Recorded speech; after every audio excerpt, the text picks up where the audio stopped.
కలియుగంలో ఒకసారి బ్రహ్మ విష్ణువుల మధ్య సృష్టికర్తల్లో ఎవరు శ్రేష్ఠుడు అన్న వాదం ప్రారంభమవుతుంది. బ్రహ్మ నేనే సృష్టికర్తను అంటాడు. విష్ణువు నేను పరిపాలకుడు, జగత్తు నడుస్తోంది నా వల్లే అంటాడు. అలా ఒక ప్రతిష్టంభన ఏర్పడింది. ఆ సమయంలో ఒక అగ్నిలాంటి స్తంభం ప్రత్యక్షమైంది. అంతం లేనిది, ఆది లేనిది ఒక జ్యోతి. ఆ జ్యోతి నుండి ఒక స్వరం వినబడుతుంది. ఈ జ్యోతికి ఆది అంతం ఎవరు కనుగొంటారో వారే శ్రేష్ఠులు అని. అలా ఆ సమయంలో విష్ణువు భూమి లోపలికి వెళుతాడు. బ్రహ్మ హంసగా ఆకాశంలోకి ఎగురుతాడు. కానీ ఆ జ్యోతికి ఆది అంతం ఎవ్వరూ కనుగొనలేరు. అప్పుడు విష్ణువు గ్రహించారు, ఈ జ్యోతి పరబ్రహ్మ స్వరూపమని. ఆ జ్యోతి క్రమంగా శాంతించి అరుణాచల పర్వతంగా అవతరించింది.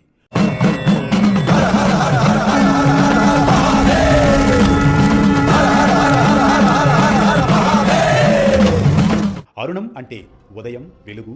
అచలం అంటే అచంచలమైనది అని అర్థం. అరుణాచలం గిరి ప్రదక్షిణం హిందూ ఆధ్యాత్మిక సంప్రదాయంలో అత్యంత పవిత్రమైన సాధన. తమిళనాడులోని తిరువణ్ణామలైలో ఉన్న అరుణాచల పర్వతం స్వయంగా